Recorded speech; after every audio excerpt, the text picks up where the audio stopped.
All right, here's what we're going to do. We're going to have a super, super fantastic podcast tonight on a very simple subject that's going to turn into something not simple, going to be complicated. And it's simply this. It's dealing with broadheads in broadhead categories. What I did is I asked Bryan Tanner, which I'm going to introduce his credentials at the very end, not at the beginning. I asked him if he would take on as a project to categorize all the different broadheads in different subcategories and then to analyze them specifically by their pros and cons, their good and the bads of their categories.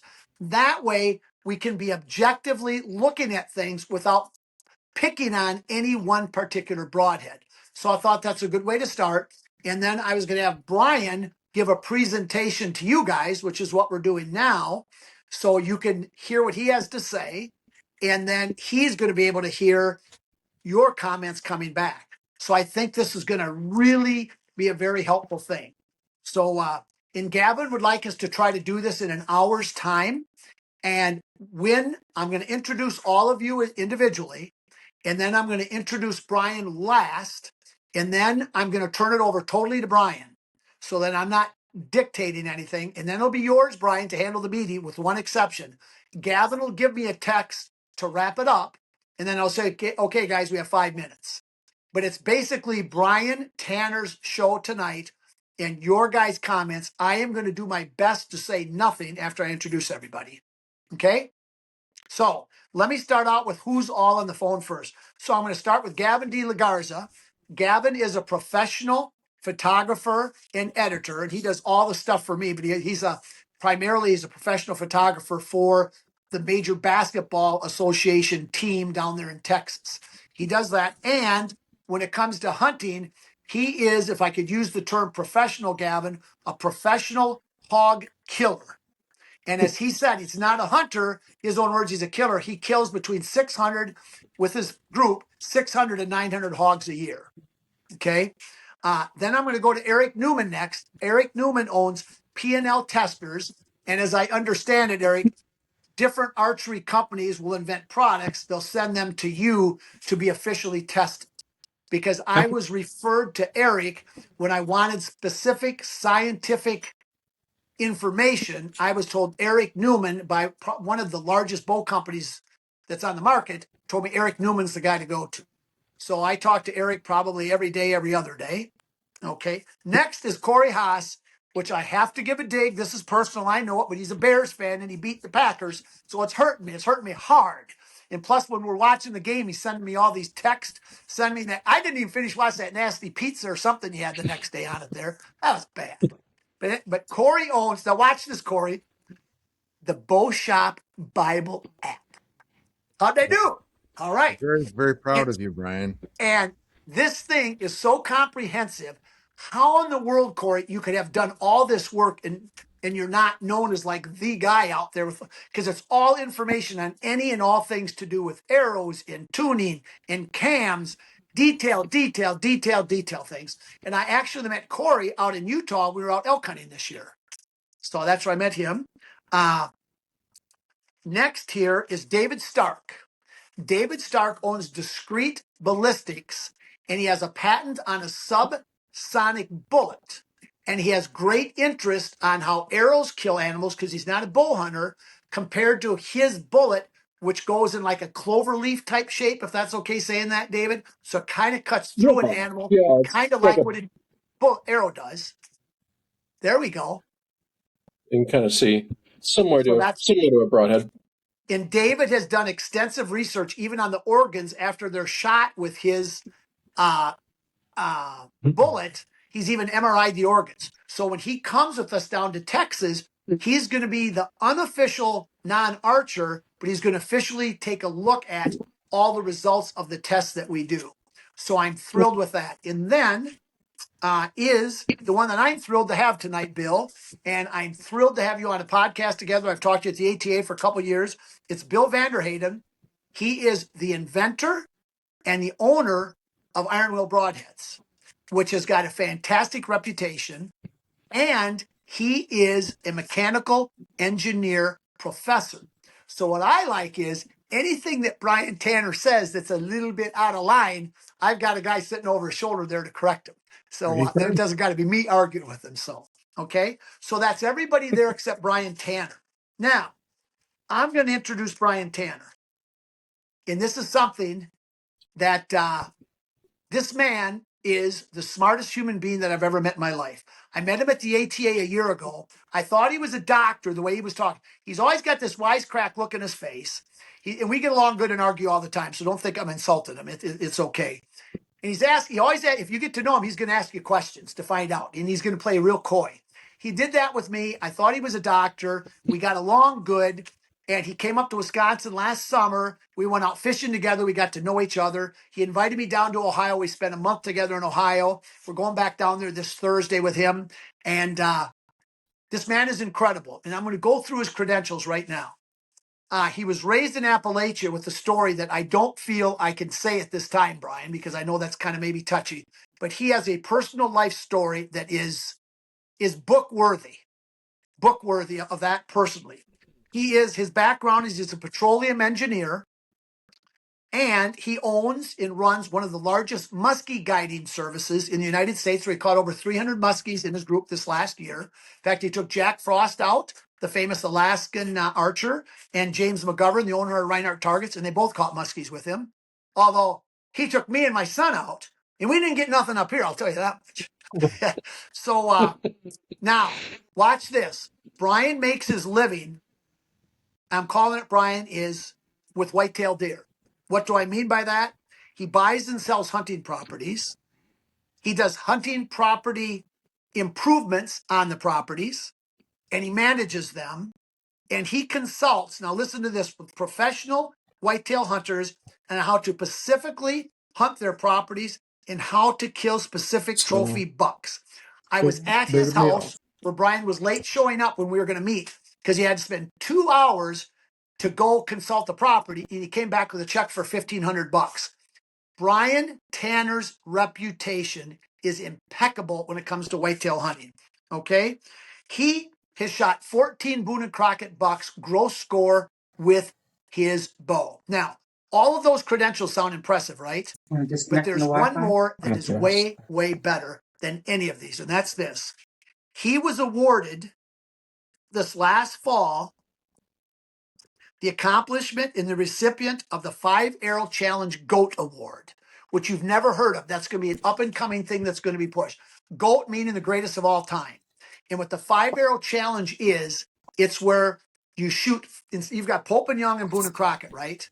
I'm wanting to set the 5 Arrow Challenge up as a new category that where you shoot 5 arrows and you kill 5 animals. No misses, no cripples, no follow-up shots. Bryan Tanner's greatest achievement in the Anatomy Hunter's eyes is this. He fired 30, now listen to this, 33 arrows from his bow. You got to think of this. And he killed 33 animals with no misses, no cripples, no follow-ups.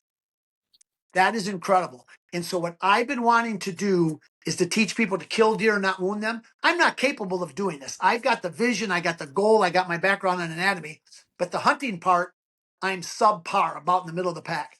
When I met Bryan Tanner, I found the person to be the Tiger Woods of golf, the Tiger Woods of archery, of actually killing these animals and doing it efficiently. And I asked Bryan Tanner to start the Bryan Tanner Whitetail Hunting School, and guess what? He's going to do it. I've got nothing to do with it, except I'm the one that kicked it in the butt to get it going. So what I'm going to do now is I'm going to turn it over to Bryan. I don't know how much time you want to start out, Bryan, if you want to give 10 minutes, 20 minutes, 30 minutes without anybody saying anything, and then you guys talk, and I'm going to try to say nothing until Gavin gives me the last 5 minutes. Does that sound good, Bryan? Hey, so just real quick, Bryan actually hasn't been on for about a minute or two. Okay. I don't know what's going on with him. But for the meantime, there he is. There he is. So, okay, Gavin, how's this? Are you okay? Sound okay? Yep, everything's good on your end. Okay.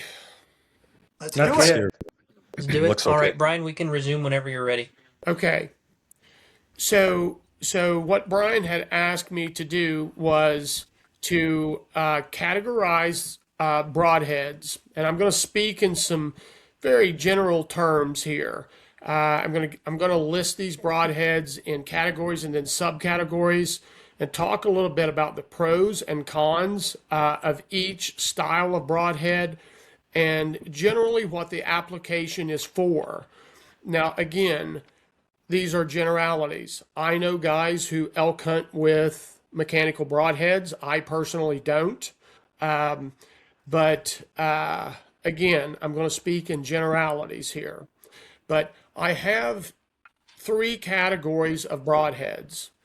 The categories I have are mechanical, fixed broadheads with replaceable parts, whether that be tips or blades, and the one-piece broadheads.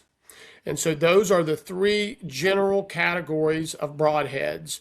Again, I understand that there may be that outlier or two, but most broadheads will fall into one of those three categories. And when we look at mechanical broadheads, I have those broken down into two basic subcategories: forward deploying or rear deploying. Now, the forward deploying broadheads would be something along the lines of, again, without picking on a brand here, but so that everyone can understand this, the Grim Reaper, or something that opens as it hits and catches and opens this way. The other, some of the pros for a forward opening broadhead would be it's pretty aerodynamic. You can keep that 2-inch or 2+ inch cut all tightened up until it hits and then expands. So accuracy would be a plus. They're a little forgiving in that, if you don't have the best form and you don't have all of that head out there or surface area catching air, sometimes you would consider a mechanical broadhead to be a little more forgiving in that aspect.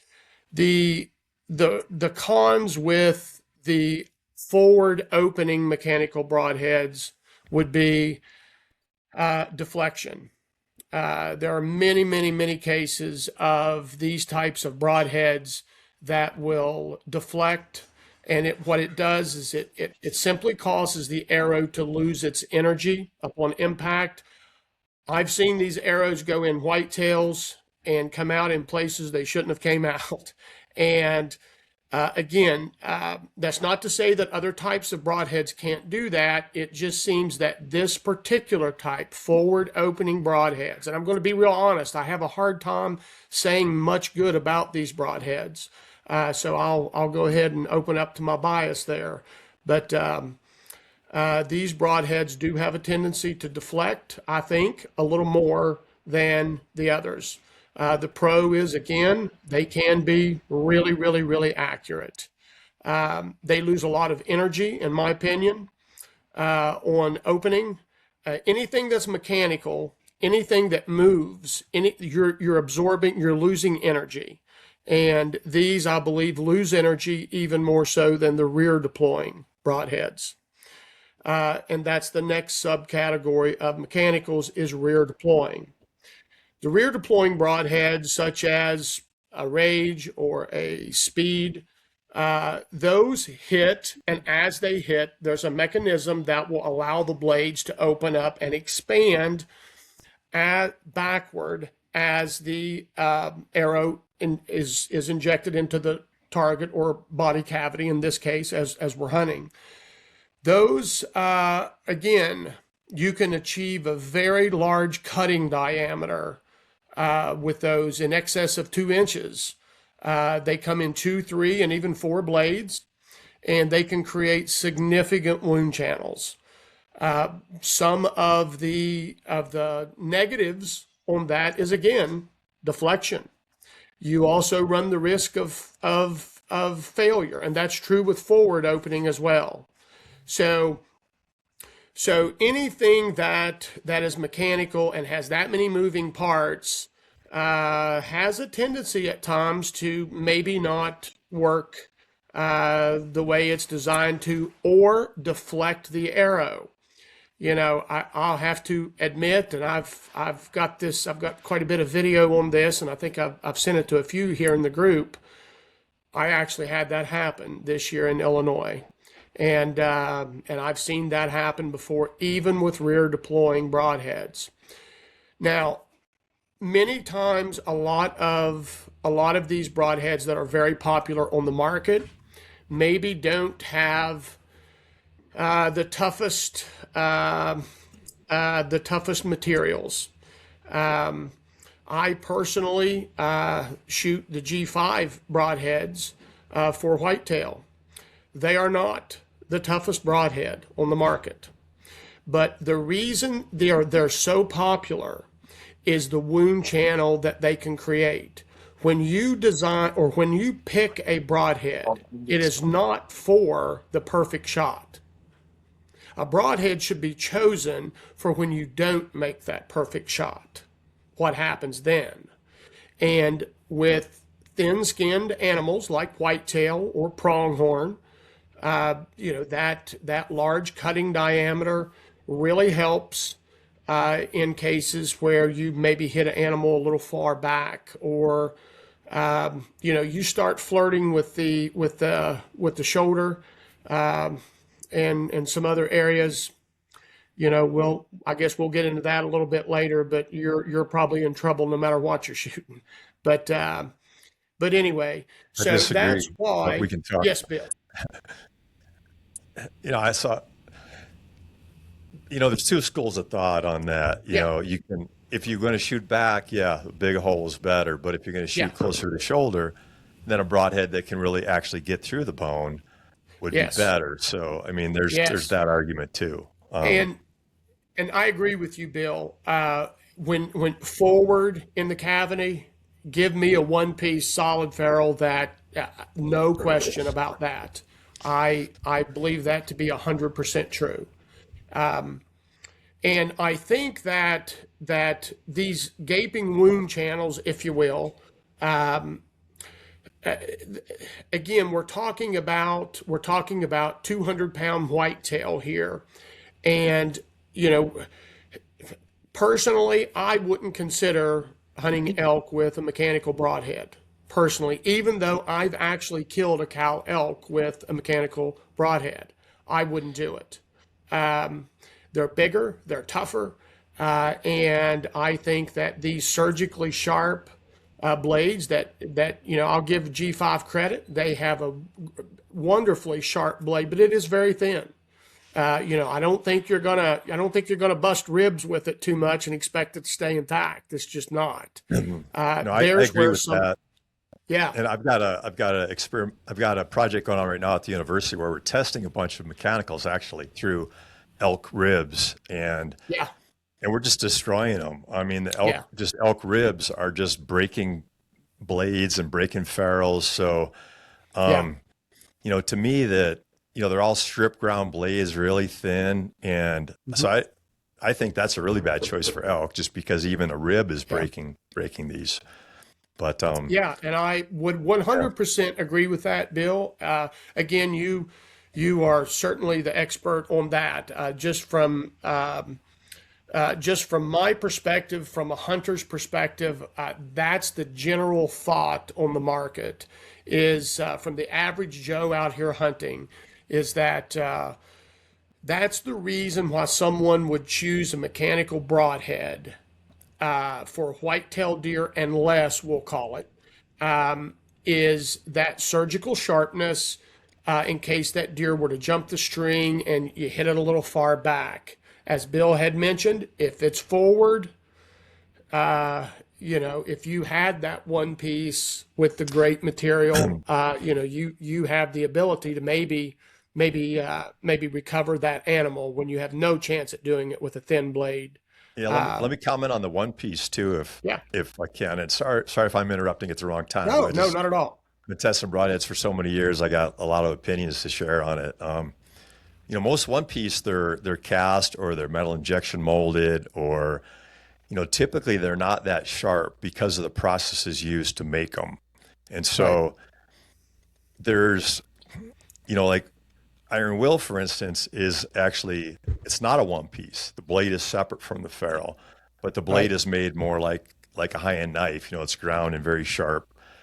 A lot of the thin blades are very sharp too, until they, hit something and damage that edge. But anyway, I think you can actually get through hide and bone and everything better with not necessarily a one-piece solid cast or something that's not that sharp, but a blade that's hard and sharp and durable enough to cut through bone without coming apart. So just want to throw that out there, that it's not necessarily, I wouldn't necessarily categorize them as one piece versus non-one piece. There's cut on contact, there's 3-blade replacement blades, there's probably some subcategories to fixed heads too that perform much differently than each other. So I don't know how you categorize that, but I'm just kind of throwing out some potential issues I see there too. No, and you're exactly right. And if we go back to my original statement there, I keep saying one piece, but however, there are two categories there. There's replaceable tips, replaceable blades, and then the one piece. So, if you look at something like your iron will or even a striker, I mean, there's so many out on the market now that you can replace blades. And guys, I mean, there's a lot of muzzies around that you can still replace the heads, the tips, if you guys. But I put those in a separate category than the one piece as well. And when I personally elk hunt, that's what I'm using. I'm using that replaceable blade. But anyway, we'll get to that here just in a moment. But that's all I had for the mechanicals. That's the real reason that guys use them, is that big entry hole and exit hole. You can have penetration problems with them. They are not as durable as the other style of broadheads. They can be very sharp, and they certainly can leave a hole. So there's some trade-offs there. Now, as we move on to the next category, I think we're getting into exactly what Bill was talking about there. There are broadheads there that you can replace blades, or you can replace, in some cases, you can replace tips even. Those broadheads, you're going to have to make sure that you're using Corey Zapp when you're shooting those, because your bow tuning is crucial whenever you are shooting something that has more surface area, and you're shooting especially a little bit higher poundage. Your bow really needs to be tuned if you're going to try to shoot these. These broadheads tend to be very, very, very durable. Generally speaking, if you shoot through an animal, oftentimes you can simply replace the blades, and you've got a brand new surgically sharp blade that you can simply slide right back in, and you have a new broadhead. Now, I know that some manufacturers have a higher grade of metal, and some maybe not quite as much. But as long as that tip is good, I'm a big Exodus fan, as you guys know, and I'm a big Iron Will fan as well. Those two broadheads are fantastic, and they're going to hold up for a long time. And but one of the drawbacks with shooting those is you're not going to get a 2.5-inch cut out of those broadheads, generally speaking. Those are usually 1 3/8 up to 1.5 inches. If you get much above 1.5 inches, they get a little difficult to tune for the average guy, to be able to tune that broadhead to make it be able to fly at distances of 35 and 40 yards. And those are pretty common elk shots, 35 and 40 yards, and makeable for the average guy. But so those are the pros and the cons for that particular category. Anybody have any comments on that? what you touched on, with the fixed blade is spot on. You're going to have more resistance to the corrective bends for the arrows to be flying straight. So when you're shooting like an iron will or Exodus or a fixed blade broadhead, it is key to tune that bow to that broadhead. I have Bill's website pulled up right now, and I'm looking at the wide series broadhead. And Bill, I like that design with the vented blade, and the reason is that I have seen that vented blade help with the aerodynamic correction after the initial bend while the arrow is still on the string and the second corrective bend. But regardless of the fixed blade head, I think that you really need to tune the bow to that specific head. You could have 10 different broadheads. And I'm a firm believer, because I've done it, I've seen it. You can tune that bow to each individual broadhead. So, a long time ago, guys would say, well, I like slick tricks because they fly more like the field point. Well, there's less surface area to the blades there, so they should. But even if you took one of your solid bladed broadheads, Bill, you can take that bow and you could do something that I call lipstick tuning. You can put that broadhead through paper, little dab of lipstick on the center of the broadhead, trace the veins of the fletching, or the tip of the veins on the back of the arrow, put it through paper, and you'll see where the nock center is versus the tip center. And if you tune your bow to get them stacked so you got perfectly linear flight, perfect rips through the paper, then you're going to have your better arrow flight, your better penetration, and better groups at distance. So I'm with you there, Bryan Tanner. But unfortunately, not too many people are capable of tuning at that level, even though it's not that hard. That's why I try pushing that lipstick tuning technique. But hats off to you on the wide series broadhead, Bill. I'm going to have to try those out, because from my experiences, that looks like a very good head. And of course, it's going to be durable.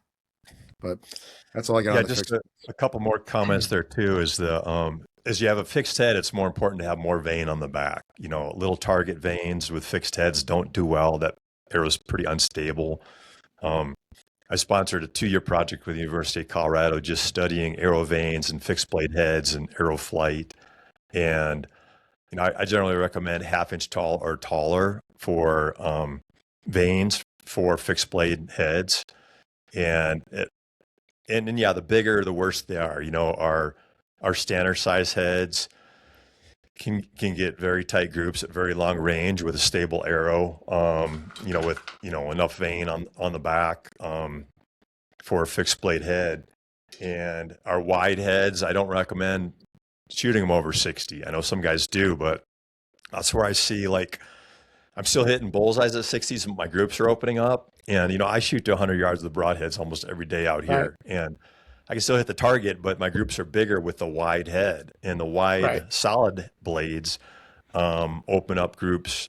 That's even less forgiving. And I take my bow out of tune to practice or to really look at different arrow veins and how well they stabilize. So you don't have to have a perfect tune, but the closer you are to being tuned, having your arrow come straight off your bow, having that nock in line with the rest coming off, the better tuned you are, the better off you're going to be. But you can be a little bit out of tune and have a very stable arrow, and that can also make fixed blade heads fly well, at long range as well.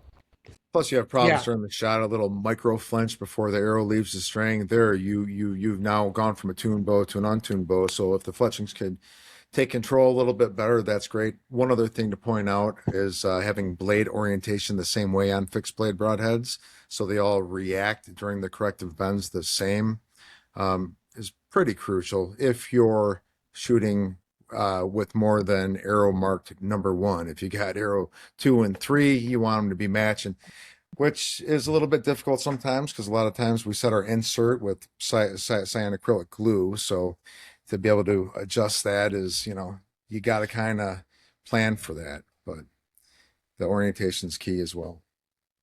Right. Yeah, I have found, and again, not to veer off on the arrow setup, but but both you guys have basically said the same thing. I shoot a 2-inch or a 2-degree offset, and with my current setup, and that seems to be that happy medium, that happy mix where I don't get that parachuting at 60, 70 yards or so. If I go much more than that, I start to get that parachute effect. But again, that's more of arrow and tuning setup. These particular broadheads, I think the real positive for shooting these is, number one, you don't have to worry about shooting that bull elk and that broadhead not opening. These broadheads are something that, again, they're very tough, they're very reliable. You know what you get, and that consistency matters. If you hit an elk rib with a broadhead in this category, I'm not worried about it. I'm a little worried about it if I shoot a mechanical into an elk rib. So, and I think Bill had mentioned that maybe even earlier, but so that's the category here. These broadheads you can buy, and again, it's a great investment because you can just buy some extra blades, generally speaking, and you've got broadheads you can shoot for a long, long time.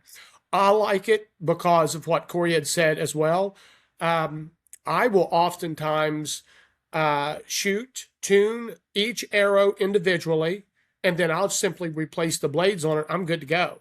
I've shot every ferrule that I have and then simply replace the blades. So again, it's a great choice, and it's a great all-around choice too. This broadhead, again, is durable. I'm not worried about it burrowing through some areas that maybe a mechanical wouldn't, but you're not going to get that 2 1/4 inch cut from these type broadheads. And that would be, I guess, maybe a negative, but tuning matters, fletchings matter with these broadheads. So, and then the third category is essentially, it's almost the same thing, but it's the one piece. It would be like the G5 Montec, if you will. And there are several manufacturers out there that manufacture a one piece. You don't lose any energy with these, with having to have something open or move. The issue is you better make sure that manufacturer is using quality metals, because that edge is hard to maintain. And once you begin to sharpen, you're going to lose a little bit of material at some point. How long can you sharpen a broadhead before you change its integrity, its flight integrity? I don't know the answer to that, but again, it falls right back under the same category. They're very tough. They're very durable. You can resharpen them and use them again. If I'm going to miss a whitetail forward, as Bill said earlier, I'd rather do it with a single piece, than I would a mechanical. But tuning matters with those, and arrow setup matters. Fletchings matter. But and that pretty well covers about every single broadhead that we're going to use, talk about, and or test. Those are the pros and the cons of them from the general average guy out there. And the guy that's looking to pick that one broadhead to do it all, is probably going to pick that middle category there. The something along the lines of an Exodus or an Iron Will or a Slick Trick, as Corey had mentioned earlier. Those type broadheads are very durable. You can hunt anything with them, and they're just the do it all type broadheads. And you're just going to have to pay a little attention to your setup, to your arrow setup. But that's the categories of broadheads that I think we'll be dealing with in Texas as we move forward to do some testing. As some of you guys know, Reinhardt, in my opinion, and I'll go ahead and say it, I'm partial. James McGovern's a fine guy, and we got to do a little muskie fishing. They make the most or the best targets in the world, as far as I'm concerned, the most consistent targets in the world. And I'm hoping that we'll have a nice test target to be able to do some testing, some penetration tests moving forward with this. So I hope I was allowed to talk about that, Bryan. I'm not sure, but no, I think that's something, Bill, I would like to pick your brain on this later. Is James is willing to try to make us a target for another professional contacted him for just doing testing. And that's along the lines where I'm going down the road, not me, but with these other gentlemen, that what the design of that foam should be, because they claim that the ballistic gel is not consistent. So to design a foam target that's consistent, James is open to that. But what that would be different than what we have now and how that would be, there's a lot of questions I have on that. So I can say a few words about that, I guess. I've struggled to find something synthetic to really represent an animal very well. I've done a lot of early testing. So I've been testing broadheads for over 20 years now. And a lot of my early testing was on actual animals, like, elk shoulder, hide, muscle. I'd keep the whole elk shoulders and things like that. And I still feel like the actual animals are the best thing to test on. I did try a number of different synthetic materials with the university projects. The last couple of years, we tried, synthetic bone, sin bone, ballistic gels, and I've done different foams in the past. The problem really with targets is, and ballistic gel as well, is it's really friction on the shaft. It stops the arrows, and you don't see that much of a difference in foam, whether you're shooting an iron will or a Valkyrie or a mechanical. It's because it's just all the friction. I mean, there's some friction on the blades, but it's all the friction on the shaft that stops it. So, and you can look at like even Lusk's archery tests where you're shooting through ballistics gel. I mean, all those things only vary by like an inch or so, which is kind of crazy. I mean, like through an animal, I'll say an iron will, but I could say another like durable, fixed, cut on contact, sharp head is going to outpenetrate, say, a mechanical 5 to 1 on a big, an animal with an elk with like ribs and stuff, like if you had an animal that big, let's say a hippo or something, right? So really all those synthetic things, foam, they just don't represent an animal very well. I think all that friction on the shaft doesn't really happen when you're going through an animal. You're going through tissue and blood, and it's more almost like lubricated. I don't think the shaft has much effect at all. I think it's dominated by cutting. And then as you're going through bone, it's, breaking through the bone or cutting it or whatever the mechanism there as you're passing through those things. You just don't have any of that in foam. So, if you figure it out, let me know, but I have not found a good synthetic. One thing I'd like to mention as the rifle guy here, something that's really related to what you were just saying, Bill, is there's a lot of bullet failures out there. And I suspect it has to do with development processes that rely heavily on synthetics and not heavily enough on the real thing.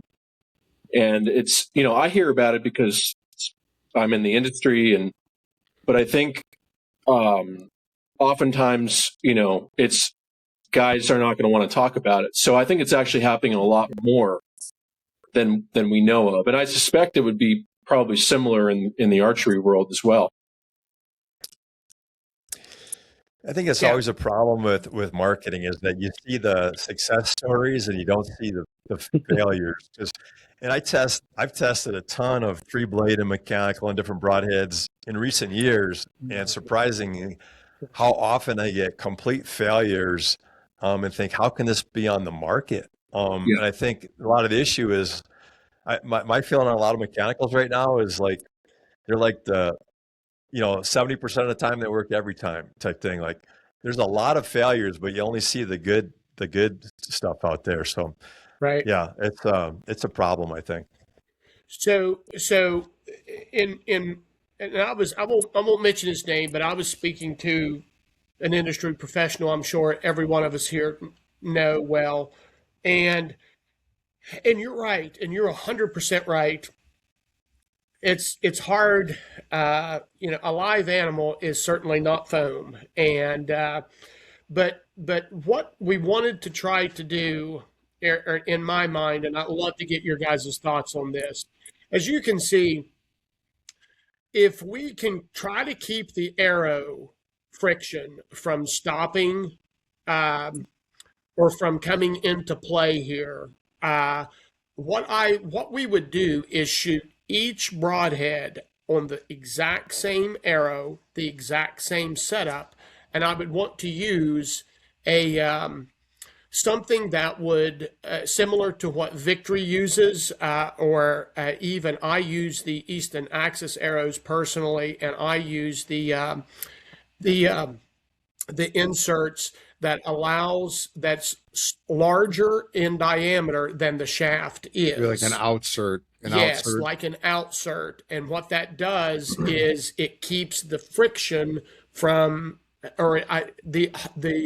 in theory, it should keep that friction from stopping the arrow if we use the outsert on this test.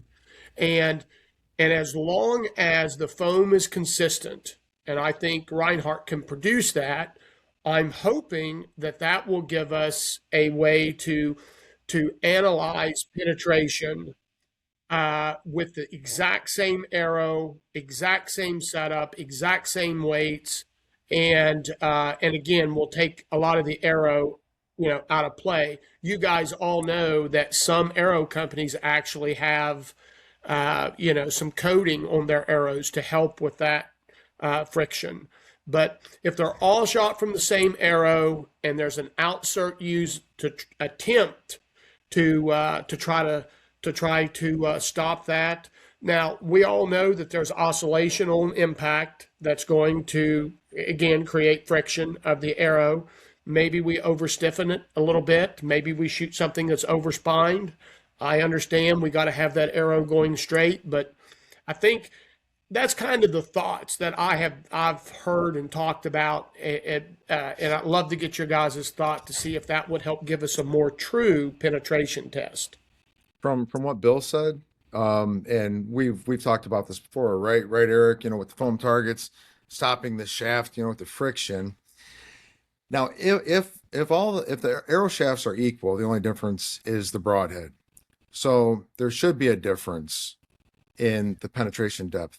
However, like Bill pointed out, there may be a very small difference because of the aided, friction on that shaft. So I completely get what you're saying there.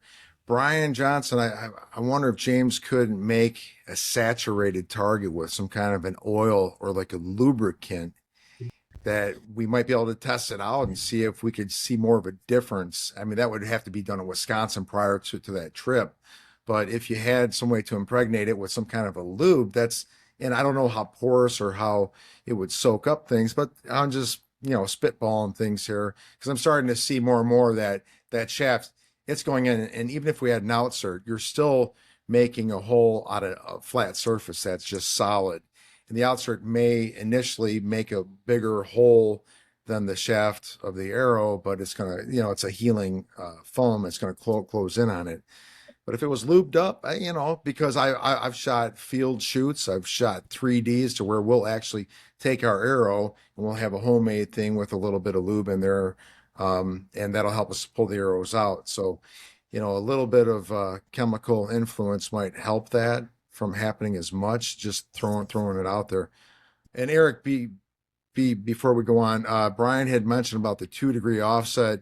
Big good chance maybe say what you discovered, what you're testing with the different degree fletchings with the degradation of speed downrange. Your mic's muted. You there? Yep. It's good. Yeah. Okay. I want to go back to the broadhead deal for a second. I'm not sure. The problem we have, and Bill's already talking about this too, is everything is based on resistance, period. It doesn't matter what we're doing. I don't think your biggest resistance shooting into that target is still going to be on the very front of that arrow. I mean, you're going to have drag, but it's still on the broadhead. So if you think we can do something if you want a comparison, why not take an arrow and shoot it into this target with a field point and collect that data. Then take your broadhead and then calculate the data. Because at that point, you don't care if you got shaft drag. If the broadhead is going to increase drag, then we would see that even with the 245 shaft, because you're going to have we got to get a baseline. So if we take a whatever arrow, I don't really care, a 5/16 shaft, and we shoot 12 times and we collect that data, now we have a baseline. And then if you start screwing different broadheads on there, if you start seeing that variance, then you'll see that which broadhead is creating more or less drag. Does that make sense? It does. I mean, we got to have a baseline, and some of that's Bill's probably going to have better for that. But the problem with targets is it's an equal resistance target, so everything is based off of. And I'm fixing to get into something I didn't want to talk about in this podcast. So everything is based off of energy, and energy is controlled by. It's not really controlled. The resistance. Okay, so it doesn't matter if it's equal or unequal resistance. Physics doesn't care. But if we're shooting the same arrow and it's got the same kinetic energy, and we're hitting that foam target, you're probably talking a 1/16 of an inch, maybe an 1/8 of an inch difference you're going to see between broadheads. So at that point, we're going to be having to shoot 2-3 dozen of the same deal to even get a decent collectible data. Because I don't think you're going to see much of a difference, because the target it's going to be working off of resistance, so it's going to be based off of energy. So it wouldn't matter if we were shooting a 450 grain arrow or an 850 grain arrow. Your penetration is going to be the same. So we're talking pretty small there, changing broadheads just to see. I don't know if the target's going to be good enough for what we would need. There's a couple. Yeah, I agree with you, and there's a couple issues there. And I think the mechanism just doesn't represent an animal. It's just that foam. Even if you have an outsert or whatever, I shoot with our impact collars all the time, and that's bigger than our arrow diameter. And I don't think it matters that much. I think, and even our field points are bulbed out bigger than the arrow, and that helps to pull the targets, because it reduces that friction a little bit, and it's not quite stuck as hard onto the arrow. So it pops it out, reduces that friction a little bit, but it's still that friction that ends up stopping it either on the blades, on the tip, or on the arrow length. And so I just think the mechanism is different there. Also, animals, the tissue and everything is likely going to act viscoelastic. So, it's going to be higher force at higher shear rate. And so, it's just going to act different than a foam target. So I wish that foam worked, because it's so easy to test with, and I've tried to use it many, many times. I just don't see that it's likely to work. Now, if he could come up with something that acted more like tissue, live tissue, where it was somewhat, where cutting it, I feel like, when you go through hide, hide acts totally different than foam too, right? Right. And that's where a chisel point head might really push into that hide hard before it tears it, and then the blades start cutting. And whereas a cut on contact cuts it immediately and will penetrate way further through it. Which I think happens on an animal. A cut on contact is going to go further, through, because there's less energy loss getting through that hide. Well, you don't see that in foam either. It just tears that little hole in the foam, and you get good penetration. Very similar from a 3-blade to a 2-blade in foam quite often, unless it's like very soft layered foam.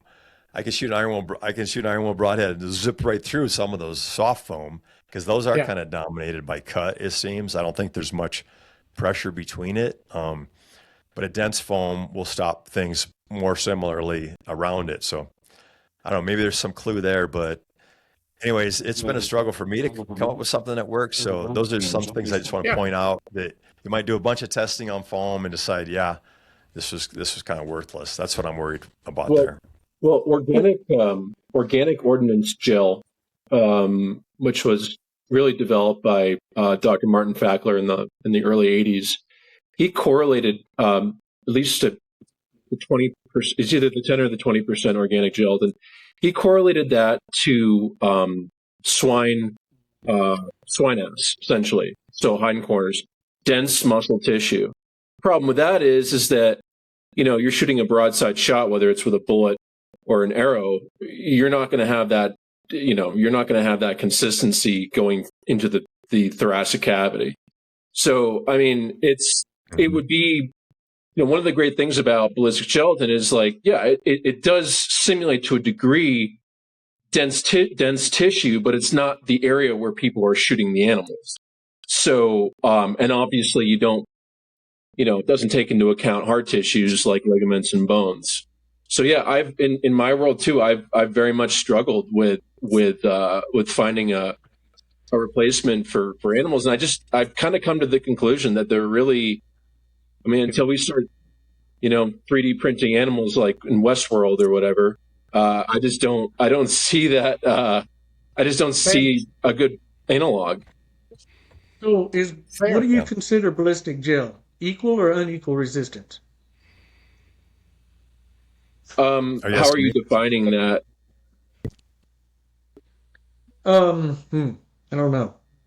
So the ballistic gel is designed, we'll just say what you just went off of a swine.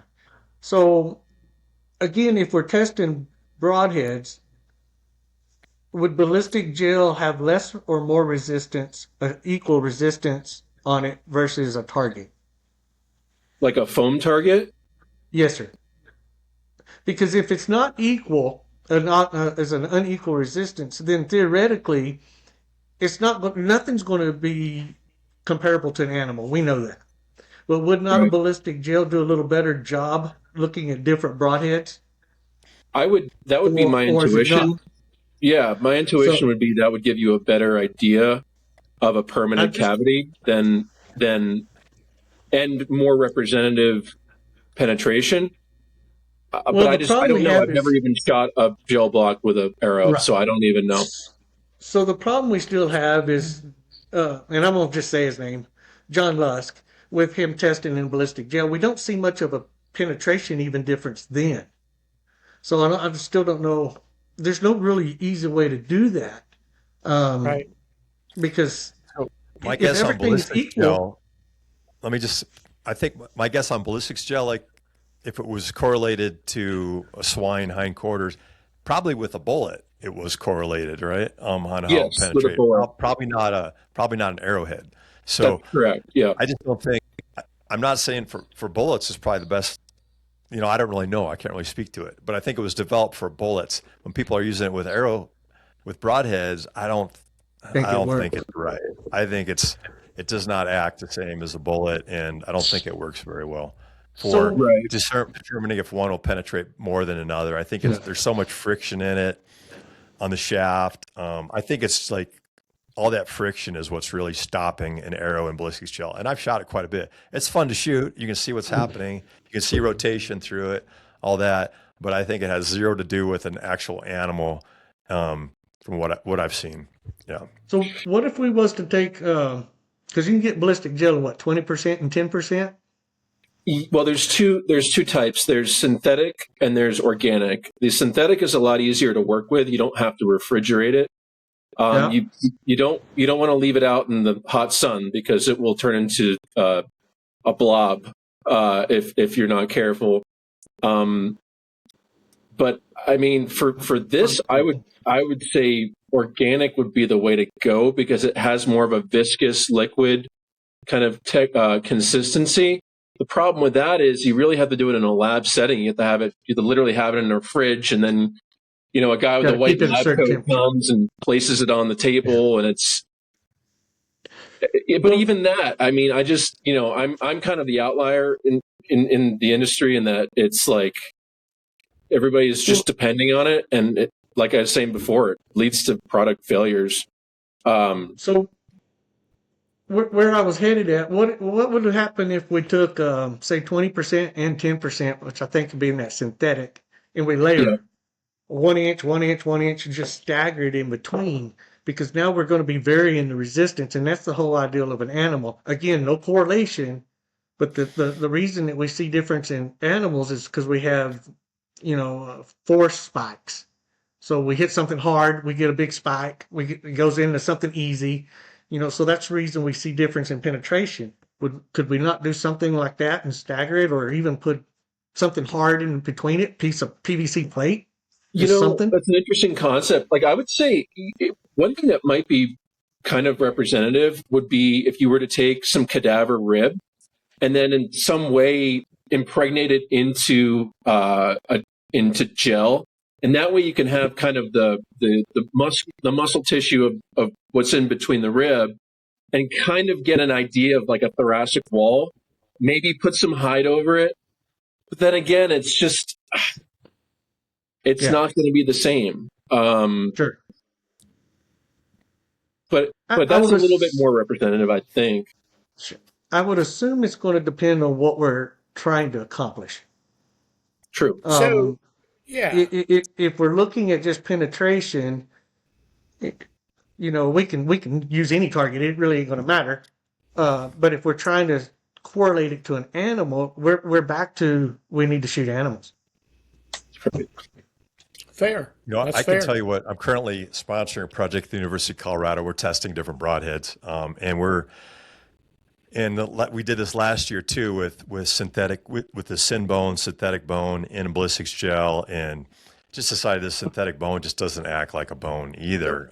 So I'm back to an actual deer hide, and these are kind of they're fresh, so they're not dried out or anything. They're frozen and thawed for the testing, but it's a deer hide ballistics gel, elk ribs. And the ribs, and we've used beef ribs too, which are about like a large elk rib, but and the ribs, we took out the space, we cut out the space in between and just moved them together, so all the broadheads would for sure hit ribs and not go in between ribs. But I think that's working. And then we have ballistics gel beyond that, and then we can look at that with a high-speed camera. Then you can see, like, did the blaze open after it went through the hide? And then before it hits the bone, and then what happened? Did it break at the bone or whatever? And then a little more ballistics gel just to kind of stop it. What I would say is the ballistics gel, I wish the ballistics gel acted more like tissue. But I think at least we're getting the hide, we're getting the bone, and then we're getting some resistance that's just stopping it. So it's letting us see like how these things perform, and the final penetration. It probably tells us somewhat. A sharp fixed blade is out penetrating a mechanical, at least. So, that part makes sense to me through this. Bill, have you ever thought about taking like an elk hide and like a wall of ribs, like you talked about? We've actually talked about that, and Eric's got the lab radar. I was thinking about taking that elk hide and that wall of ribs and shooting a setup through it and measuring the resistance of what we just shot through, either via chronograph on the opposite side, just a way to give it a value, and then to find a synthetic to match that value. Then you have something that's easier to test with, that isn't thick to where it would drag the arrow shaft as much. And then you would have to find a resistance of the innards, the organs, lungs, depending on what part of the animal you hit. But then that would be another challenge there. But I think assigning like a resistance value to that initial wall of penetration with the hide and the wall of ribs would be awesome to do that, and to find a synthetic replacement for it. Yeah, I think that's, I've had the same thought. I've got two Garmin chronos, and I'm often taking speed at a couple different places, looking at drag and stuff. And I thought that too, you could do that shooting through an animal, measuring the speed, and you could figure out the energy, drop through there. So, it's a big project, but I think it could possibly be done. You might find a synthetic that works like the hide, a synthetic that works like, organs, tissues, things like that. And then maybe something that worked like bone. I was trying to use a syn bone. We were getting that from Switzerland, I think it was. But it was too brittle. It just didn't really act like a live bone anyways. Bones, you can actually cut through bones with a sharp, durable blade on an animal, but that syn bone just blew apart. It didn't. I had Bryan Johnson. It didn't act like a bone. Bryan sent me a couple pictures of exposed ribs with the dimensions, the gap, space, etc. And I 3D print, and I can adjust the wall thickness, the infill percentage, etc.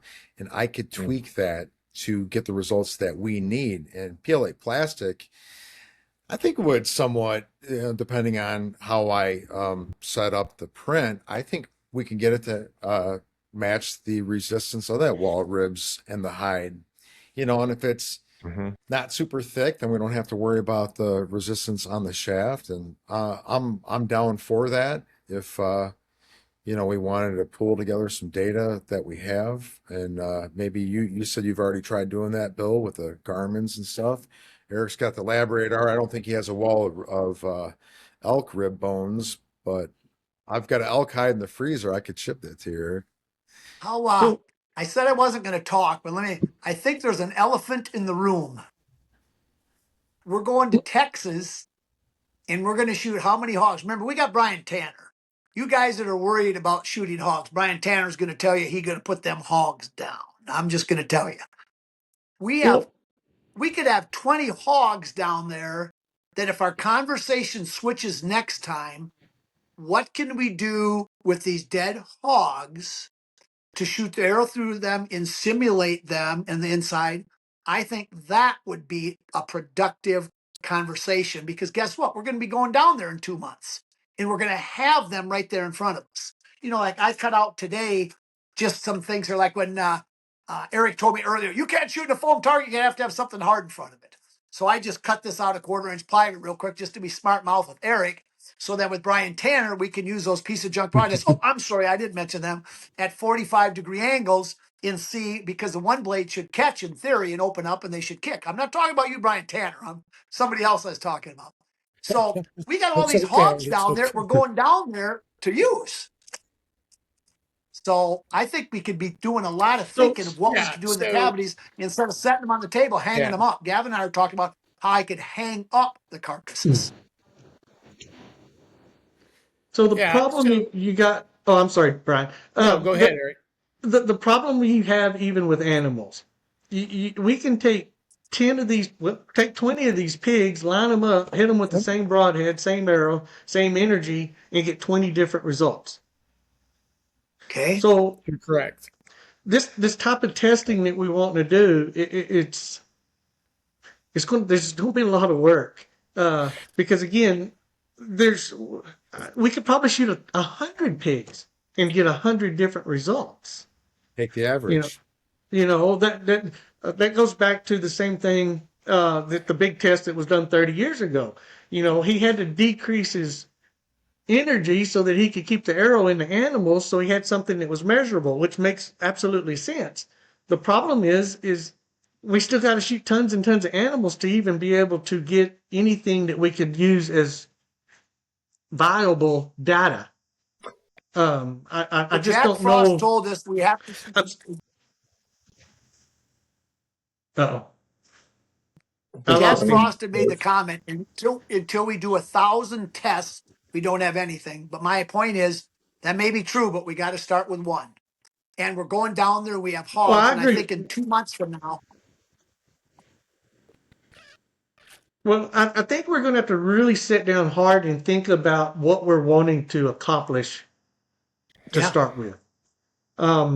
If we're looking at penetration off of an arrow weight, then we can do that. And I can do that in a foam target. It doesn't matter. I can explain how that works through physics, and we're done. If we want to look at broadheads, I don't think a foam target's going to work. I think then we're just going to have to shoot through the pigs and shoot the same arrow and everything. So Eric, so I look at, I guess, and again, maybe I'm skewed on my perception, but here's what I'm looking at. The focus of this group is to make sure that we're being efficient as hunters and we're making the right choices. Now, I can tell you that I believe strongly, and not through anecdotal evidence, that you give me a 3-blade mechanical or give me an iron wheel and I'm elk hunting, I'm going to take that iron wheel 100 times out of 100. Now, sure. I know that because I have seen it in the wild. How do I prove that? How do I prove to someone that this is a better option? And that's why I had mentioned, if we can find something consistent to test with, if we can make sure that everything is exactly the same when you're shooting animals, you're exactly right, Eric. I can shoot 1,000 deer. Look, live animals are just different. They're just different. And for us to expect consistency, even at 1,000 animals, I don't think that's going to happen. I think we have to have something measurable that I can tell someone this is a better choice when you're hunting this animal, and here's why it's a better choice. So, and we have to be able to prove that. I look at that as, if I'm in a court of law, how am I going to prove that an iron will is better to elk hunt with than a G5 that I whitetail hunt with? And so that's kind of where my mind is. And whenever we put hide up on animals and we're not hitting that rib in the exact same place every single time, the consistency and accuracy has to be spot on. Because what if I hit the side of a rib? How much force does it take to blow through? So when I look at the average hunter out there, here's my question. If I shoot that bull, let's say, and I know we're talking a lot about elk here, but since we're on the topic, my worst case scenario is I center punch a rib going in and I center punch a rib going out. That's the force that I need to get a pass through on an elk. Now, that's my worst case scenario. Let's say I make that perfect shot.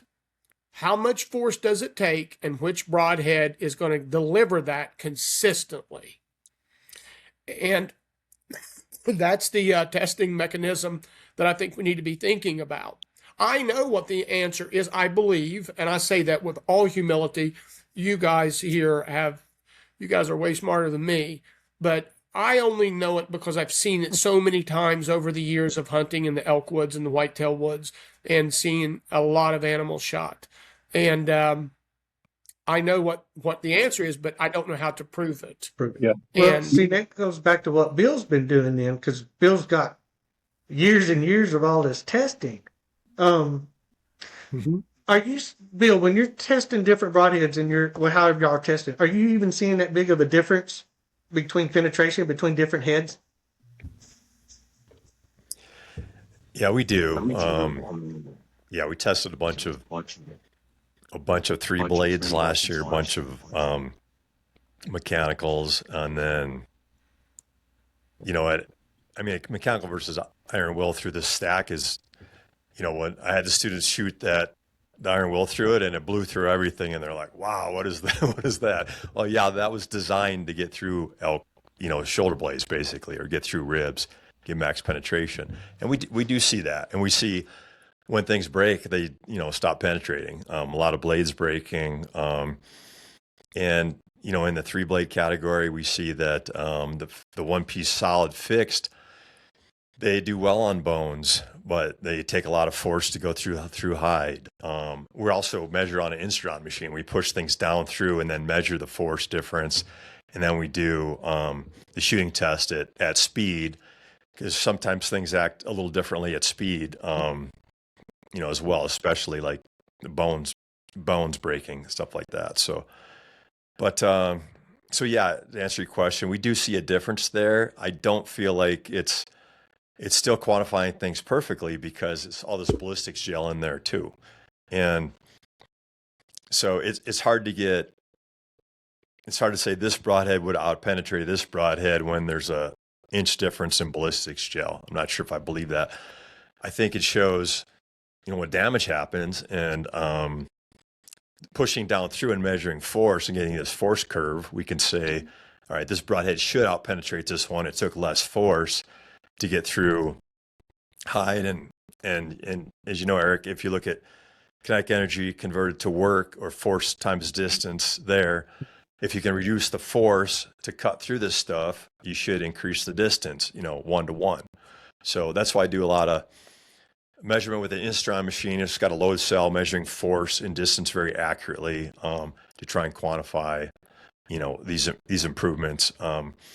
Sharpness dominates a lot of stuff there. Sharpness, edge retention, which you don't really hear about in the industry too much. I say it all the time because I found how important it is, but it's not that important if you're shooting through foam, and it's not that important if you're just breaking a bone without going through any hide or tissue around it either. So that takes us back to, Am I coming in, we Gavin? would be better off just shooting a bunch of hogs and testing in the pigs. I mean, it's fun to test. It's fun to shoot pigs and to do a hunt, but I can tell you, and I agree totally with Bryan. What Bryan said is like, no two shots are the same. No. All you can kind of do is observe and say, well, this can happen. Like this head can get through the bone because it just did, but you don't know if it would have, once out of 10 or 9 times out of 10. So Sure. it's pretty hard in, hanging up, but I've done it too. I go to Texas and shoot hogs a lot, and then I'll test other broadheads on the dead hogs and see like this mechanical, a buddy of mine told me he's shooting, I'll shoot it through a plate and a shoulder blade on a hog and see it blow apart, and I'll send him a photo of it, so, but it's hard to hit that same place each time to say like this broadhead was better than that broadhead. So that's some of the difficulty there too, but anyways, I've been trying to do what you guys are doing for 20 years, and I'm just kind of voicing some of my struggles. I'm not saying don't do it. I'm just saying what you're going to have is like a lot of anecdotal things, like this happened with this head, this happened with this head. You can look at durability stuff, like, yeah, the blades flew out of this one when it hit this bone, but sometimes, the blades might stay intact on it when it went through that bone, and maybe 1 out of 5 times it does. So that's another thing you don't know. You need a lot of samples as well to really try and make any call on one thing's better than another, one thing's different than another. Another thing I would mention is, Cody Greenwood that does the Trad Lab, I think he's got a master's degree in, statistical, I think he's a kind of black belt methods, which is, for a job, he does experiments where he'll try and prove like one thing is different than another. And it's, it's engineering experimentation. It's the scientific method, but he's kind of an expert on how would you set up the experiment and analyze the experiment to show there's a statistical difference between two things. That's the problem with almost everything I see in the industry on YouTube with bow hunting and people's tests is they'll shoot one sample of each and then say, this one went further in ballistic gel than this one's a better broadhead. Well, it kind of depends on, you'd have to shoot enough to see the variability there and then compare those two means and distributions and say, are they statistically different or are they exactly the same and you just are just seeing the variability from one shot to the next. So, but I talked to him a little bit before the podcast too, and he said you guys could reach out if you want his help at all on how you'd set up an experiment and analyze an experiment there too. Okay. Well, that's what I was afraid of. That again, we've got a short period of time, and really, what we're probably our best bet right now is just to try to get a start working on a baseline, and then just continue. I mean, there's no way we can do anything. Even a solid month, we wouldn't be able to really get good data. But we got to start somewhere. So Right. my Amen. issue is I have to see things I need things wrote down so I can see them, and I need a structure, or I don't do very well.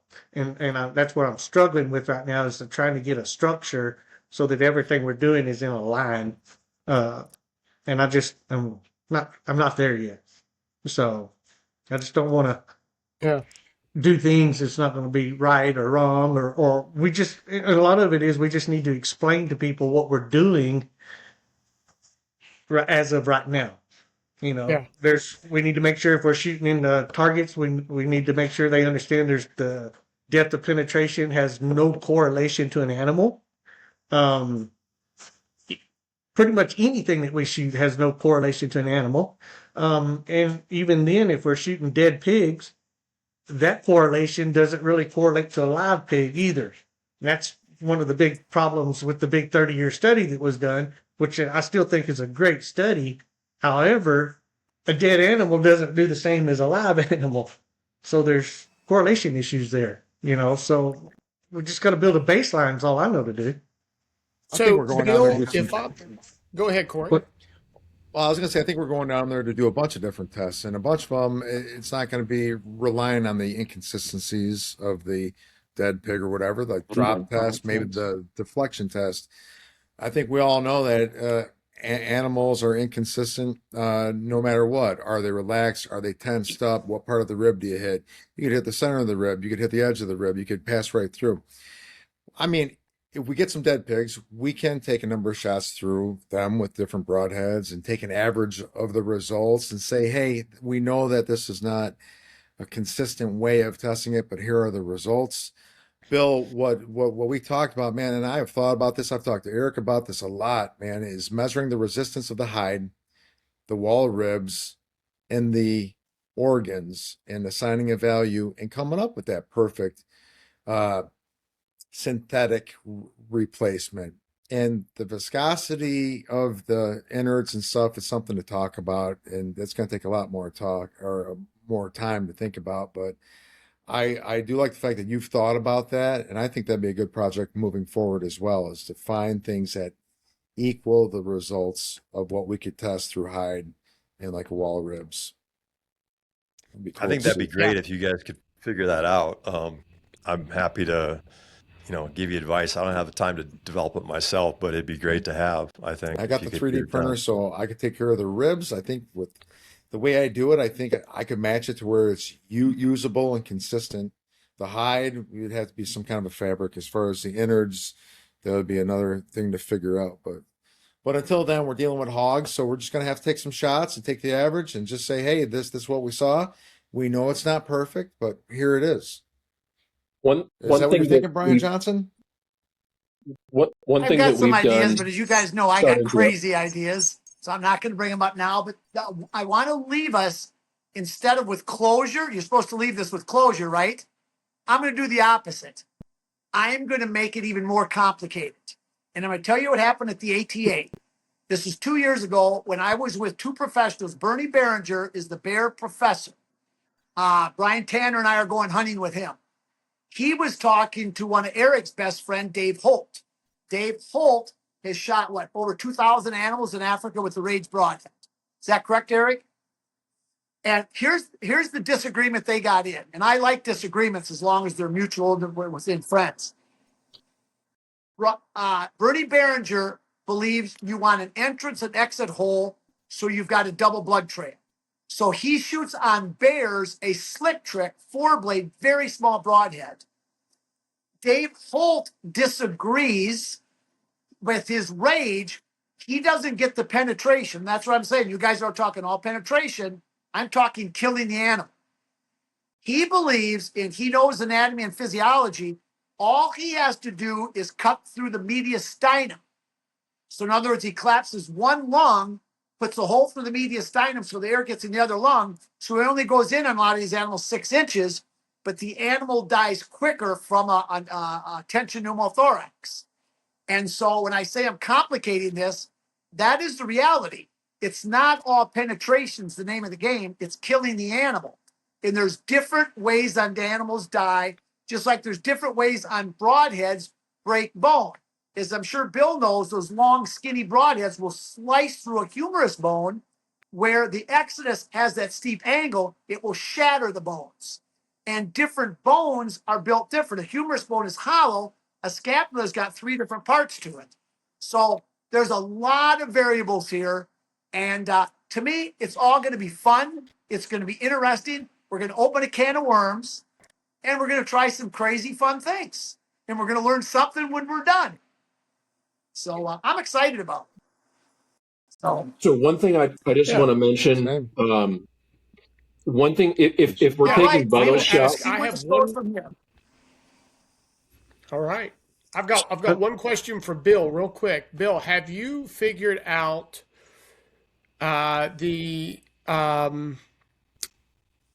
whether it's foot-pounds of energy or whatever it would be, how much, what's the equation or what does it take to center punch a rib on each side and get a pass through with an elk?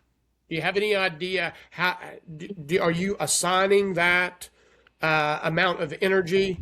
Um, uh, I'm sure I'm not categorizing this properly, but I'm looking for a number in some way that we know this is what it takes to break a rib going in and going out.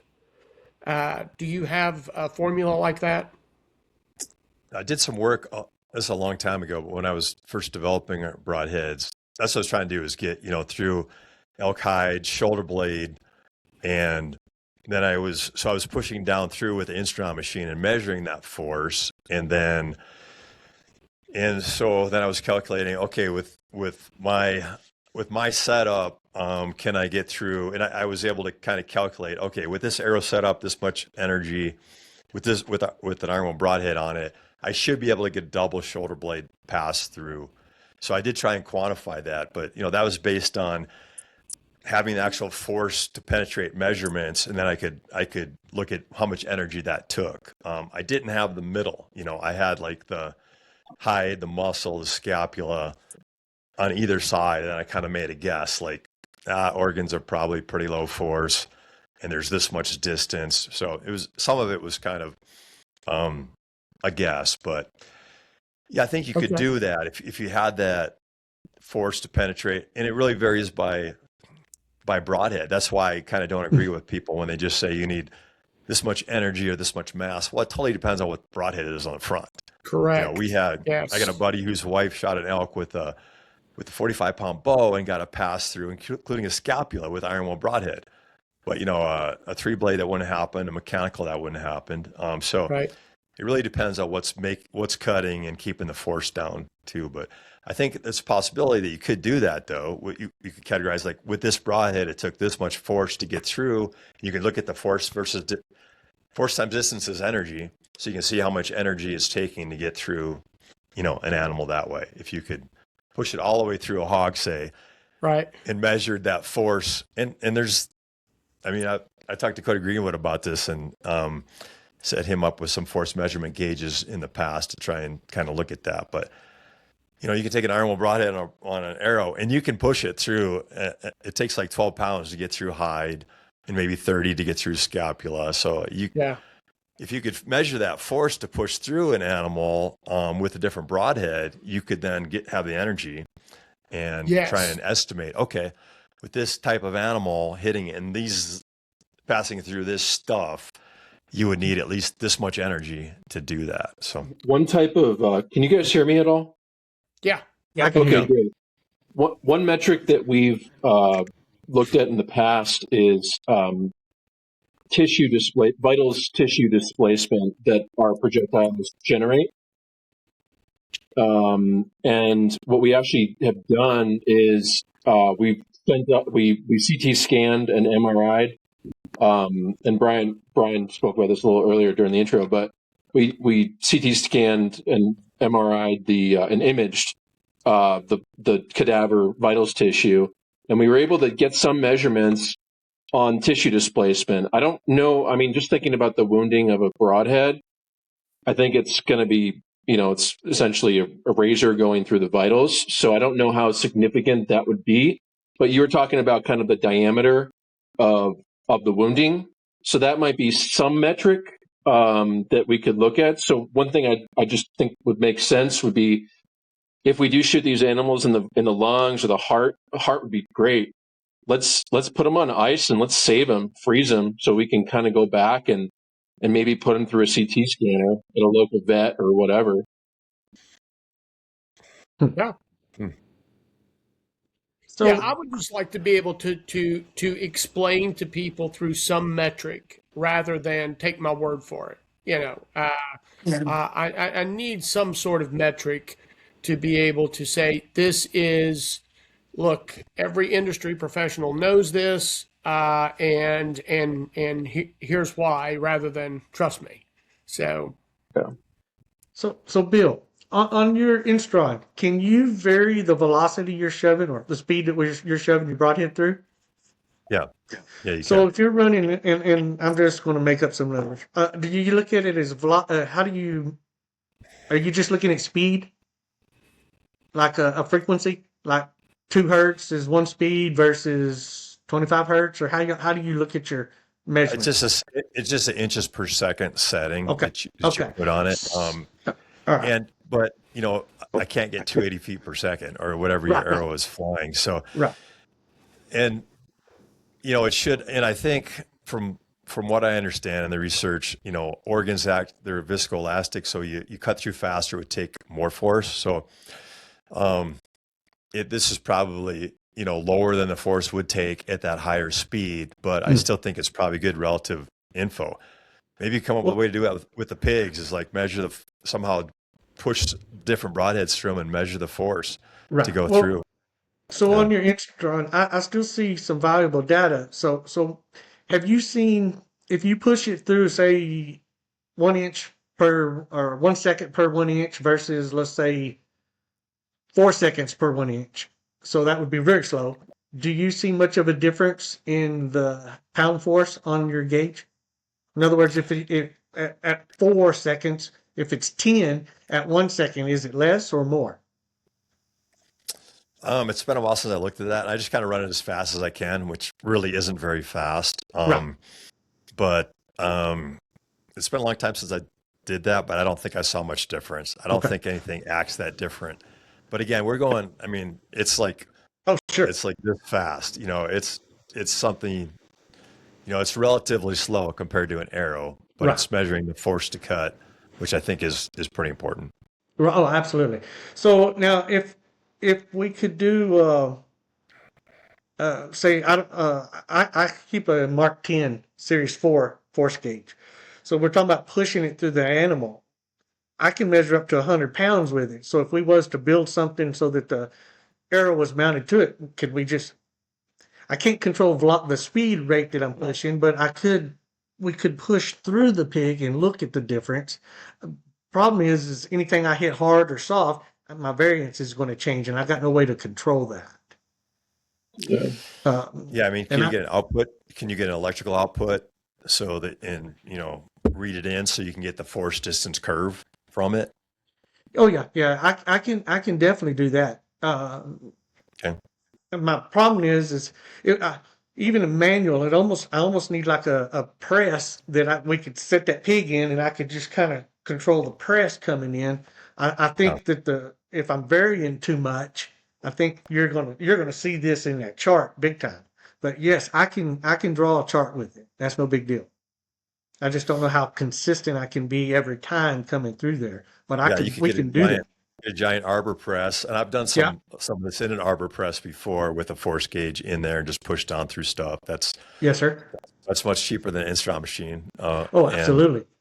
Yeah, so that'd be a way to do it, and maybe you could come up with, maybe you could come up with some servo motor drive or something where you can like set the speed and keep the speed constant. But yeah, if you can measure force over distance, and even if you're just doing it by hand, but you kind of try to do it somewhat consistently on the speed, that would give you some data where you could see like, okay, this one took this much more energy than this one to get through Right. the animal.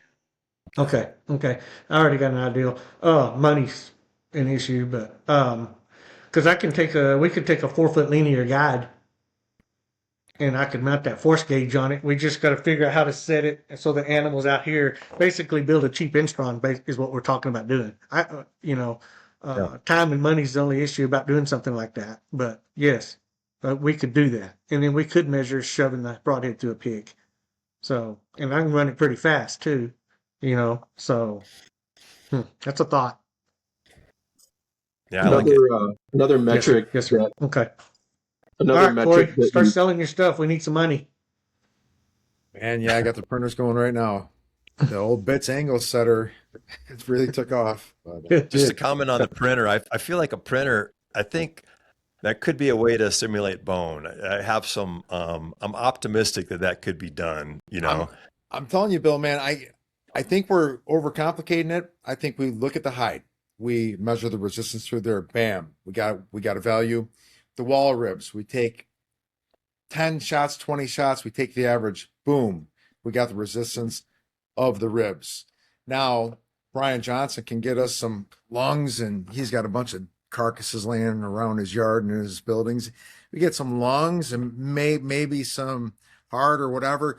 Dice it up, make a frame, use 4 mil plastic, and just have 2 inches of it filled with lungs and some heart material, whatever. You have something to shoot through now, measure the resistance of that, deduct the resistance by shooting through just the plastic, deduct that. Then you got your value per 2 inches. You could divide that down to 1 inch, take the average width of the innards. You've got that. Now you've got all your values of hide, ribs, innards, ribs, hide. And I think you could really do something with that and to mock what we're going to try to be accomplishing, because the inconsistency is a factor. But if we can have a consistent replacement based off of measured values of, scientifically done tests that, make sense, I think it's doable, and it's better than nothing, better than foam, better than sand. I don't know. But it's going to take time.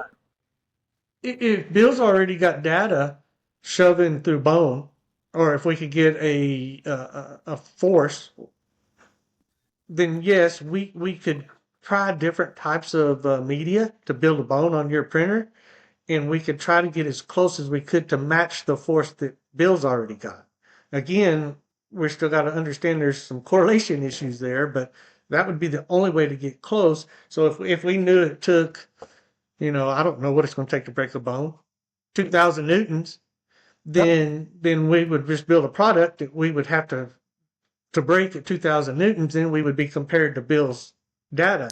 The issue I'm seeing is I've done some looking at like regular bones, and bones vary so much. It may take 4,000 to break a bone, and the same bone may take 8,000 newtons, and that's a huge deal. Now, again, if we got enough, or we could just pick a number, if it takes 2,000 newtons to break a rib on a whitetail deer, then build something that takes 2,000 newtons. The shatter is going to be different, but at least we're still looking at basically the same amount of force. I think the shatter is going to be inconsistent depending on the animal, depending on what part of the bone. I want to look at exit velocity and the energy loss. And I'm not even going to 3D print rib bones. I'm going to print a wall with thickness, infill thickness to match our average energy drop from a wall of rib bones. And that's as good as it's really going to get. Now, depending on the type of material I use to make that, it may influence it. We can maybe get it to act like bone a little bit more, chip and all that stuff. But I think the bottom line is if we have the same energy loss, that's what we're after. Well, Gavin wants me to wrap it up, and let me just end with a thought for you. What would you think if David Stark's got permission to use a gun in this archery-only place, and he's got permission so we can make sure we can get some animals? But let's say he shoots one at the base of the skull and the neck, or we have Gavin. Gavin's killed thousands of them. Now watch this. Now I inflate the lungs on that animal, and you shoot through that animal with its own inflated lungs in place ASAP. Kind of leaves you guys a little speechless. Huh? Corey's sitting there going, say what? Say what? So I'll let you go, give some food to thought, but that's kind of the path that at least my mind can work with, because I work with the dead animals. And so we can inflate the lungs right away, and you can shoot an arrow through them on that animal. What do you think of that? Yeah, sure. Yeah. Why not? Pretty cool to see what happens. You guys are all sitting there giving me this look like, say what? So, well, what I'm thinking about is trying to figure out how to get into all of Bill's data. I'm just trying to think there's another thing we can do. I mean, come on, we're going to put these pigs down. You got to have faith in us, man. Well, okay, if you're such a good shot, Corey, you're such a good shot. Here's what we do: we get you to shoot them in the lower third of the heart, where the lungs are thin. So even though you can shoot right through there and hit them, they still will inflate. You won't do enough damage there. Okay, and if you used a smaller broadhead. Well, with a bow, how can you do that with a bow? Because we don't have, the only person that's ever had permission to hunt in here with a gun is David. And that's basically just so if we have any troubles, that we can get an animal. But if we shoot them with a bow and you can shoot them in the lower third of the heart, you're that good a shot, you're not going to do enough lung damage that you can still inflate the lungs. And if we have this all set up right away, we can do that. We have need to miss the David to lungs, pull is that off some what you're headshots so we don't damage the lungs. The sting of "so we kill animals" overrode my hearing of the whole lung thing. So I gotcha. It makes complete sense. Well, it's something that I can do if we sat down. We're there for 5 days. We got a lot of us there. We're ready to go. It sounds like a TV show, where somebody dies, they take the heart of them right away and they take them out there to put him in somebody. We can have the same sort of attitude if we could take him in there. We hang him up, so he's going to be hanging with gravity that way, naturally, not as opposed to hanging him this way. Inflate the lungs up. Now, again, I got to have a safety deal because inflating those lungs is a tricky thing to do to hold the pressure. But if we're set up, we got a safety wall so I don't get shot. We can do it and boom. And my son's going to come down there. And so we do that a lot. So that'd be a crazy test that I guarantee you is going to be good for everybody's public relations. And then we can have David start with his ballistic bullet or his subsonic. We'll get to see what that does. Yeah, and I mean, I could put a sub right into the David, we can't hear you again. You're muted. I can put We'll let you guys go. We've had a good time. We talk every day to each other and stuff, so we come up with these other ideas. But at least left you an idea for you guys to think about. Awesome. Yes, sir. All right, thank you, everybody. And I want to give special thanks to Bill coming in with all your experience, us coming in of what we're trying to do. Mhm. It's a real honor, Bill, that you would be with us to tell us what you've told us. I want to thank you for that. Yeah, I'm happy to help you guys out. I've been studying broadheads for like 20 years now and arrow flight and all this is, I've spent a lot of time doing it. Happy to just bounce. If you guys want to bounce ideas off me, that's great. Just what you're doing sounds what's the chance of you coming down there in Texas with us, Bill? To do it. I say about 50-50. I've got 2 other trips around the same time that I don't quite have nailed down yet. A couple other hunts. So it might work out though. So I'll keep you posted. It'd be fun to see what you guys are doing. Yeah. Yeah. All right, everybody. Have a great night. Thank you. Okay. Thanks, guys. Yes, sir. Thank you. Thank you. Thanks. See you guys. Bye. See you guys.